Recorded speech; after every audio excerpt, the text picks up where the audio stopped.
Cette même nuit, on en mangera la chair rôtie au feu. On la mangera avec des pains sans levain et des herbes amères. Ngeta. On va manger des herbes amères. Exode 12, verset 8. On va manger des herbes amères. Ça, c'est la recommandation que le Tout-Puissant, le Créateur vivant, donne à nos ancêtres. Il dit, vous allez manger des herbes amères en mémoire de ce que vous avez tant souffert. Mais combien, posons-nous la question, combien d'entre nous mangent ce qui est amer? Combien d'entre nous? Vous allez entendre des parents remplis d'orgueil, sans intelligence, qui vous diront, mes enfants ne mangent jamais ça. Ils ne mangent jamais la nourriture africaine.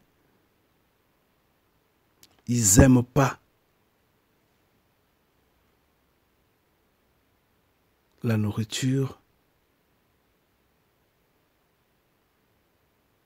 avec laquelle nous, parents, nous avions grandi. Ces enfants n'aiment pas ça. Ces enfants-là préfèrent des pâtes, des chips, des crips. Ils préfèrent peut-être la pâte de poulet ou je ne sais quoi et quoi. Et les parents sont contents d'encourager les enfants sur cette voie en disant que eux, enfants, préfèrent cette nourriture-là que la nourriture africaine. Mais notez bien que, à force d'encourager ces enfants-là, de manger cette nourriture formatée, cette nourriture qui sort des moules de la 4e bête, ces enfants sont préparés pour qu'ils mangent demain de la viande humaine, pour qu'ils mangent n'importe quoi, n'importe quelle forme de saleté. Ces enfants-là en mangeront et trouveront que ces saletés-là sont mieux que rien. Mais ici, le Créateur vivant dit, vous allez manger de l'herbe amère. Combien d'entre nous mangent de l'herbe amère?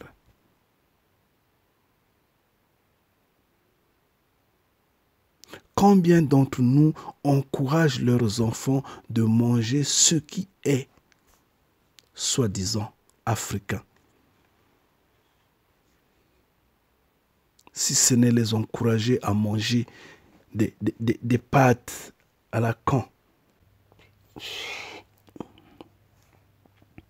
Nous, on se nourrit.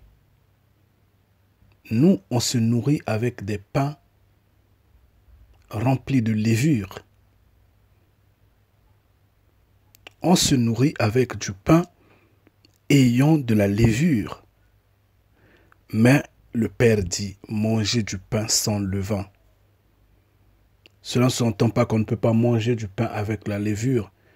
Mais où est-ce qu'on peut trouver du pain sans levure?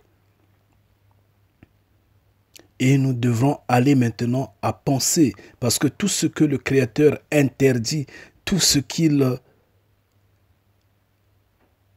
nous demande de ne pas faire, a des conséquences énormes, a des conséquences effroyables. Nous devrons maintenant réfléchir. Que fait la levure dans le corps? Pourquoi le Père voudrait qu'on mange du pain sans levain, sans levure? Pourquoi? Mais cependant, on sait que ces levures amères contribuent à stabiliser la santé, la bonne santé.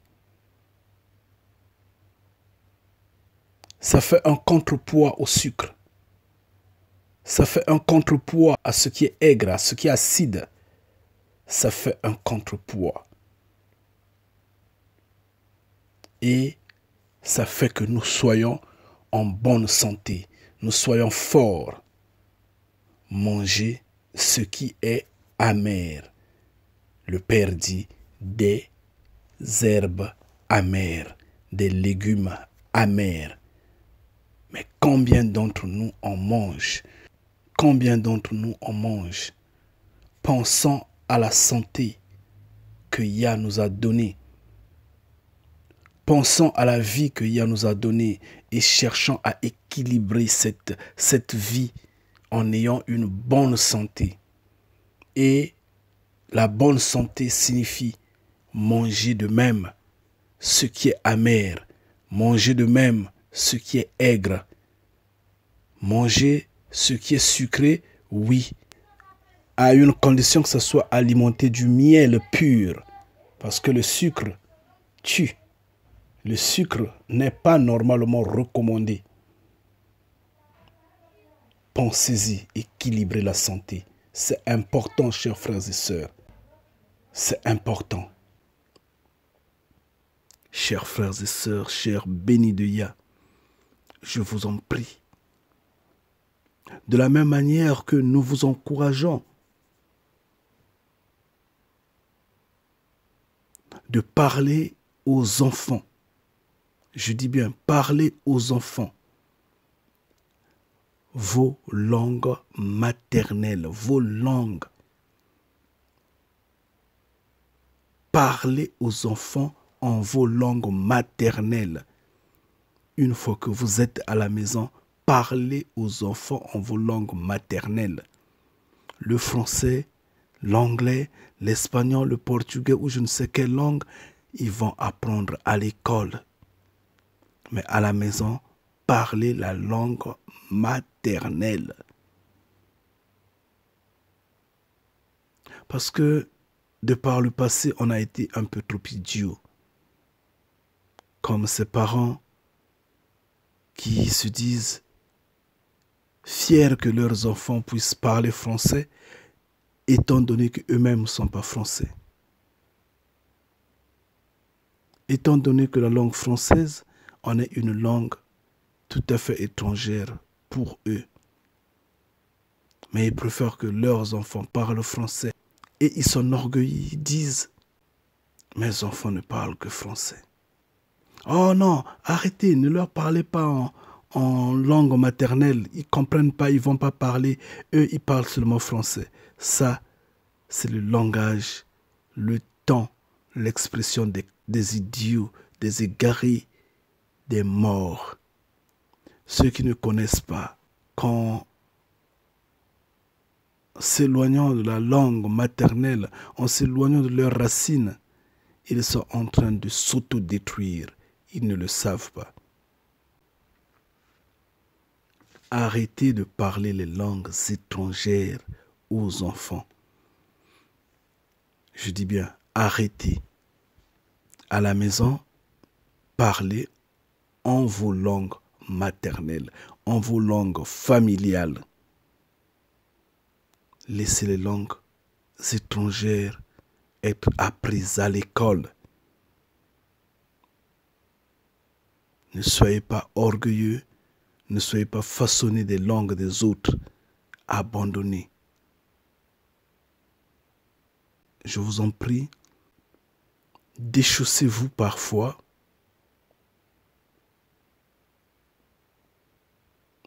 Connectez-vous avec la terre pour au moins 30 minutes le jour, 30 minutes la semaine. Cela vous aidera. Cela vous donnera beaucoup plus d'énergie. Quand vous avez le temps, vous déchaussez et vous mettez debout. Vous mettez debout, sans chaussures bien sûr, pied contre terre, en fait, pied sur terre, et que l'énergie de la terre traverse les pores de vos pieds et monte le long du corps. Une façon de se familiariser avec la terre, une façon de prendre de l'énergie et d'être renforcé, une façon de s'agripper sur terre. Faites-le de temps en temps quand vous avez le temps. Je ne dirais pas que vous devrez vous promener pieds nus, ça et là, comme des broussards. Non, c'est pas ce que je dis. Pour ceux qui sont en Occident, qui difficilement sont en contact avec la terre, il serait souhaitable d'aller au parc, vous déchaussez, vous gardez vos chaussures à la main et vous mettez debout, pieds nus, pendant près de 20 minutes, 30 minutes. Vous laissez en contact avec la terre, puis vous chaussez encore et vous partez. Vous pouvez le faire à la maison, quand vous voulez, mais néanmoins, être en contact avec la terre, c'est important. Bien, je ne vous retiens pas longtemps. Je voulais juste dire que encourager les enfants à manger ce qui est africain. Parce qu'en fait, on a toujours dit que, voyez le mouton,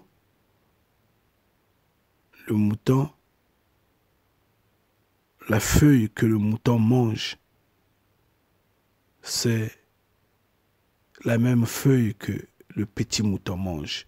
En fait, le vieux mouton mange, c'est la même feuille que le petit mouton mange. C'est pour autant dire que si vous aviez grandi avec la nourriture qui a été saine, qui vous a rendu fort, obligez les enfants à manger la même nourriture. Ne laissez pas trop pâtes, trop chips, trop bouillon de poulet, je ne sais comment, tout ce qui est formaté là. Sinon, vous allez former ceux qui seront bientôt des animaux, bientôt. Aïe, restez bénis. Ngeta.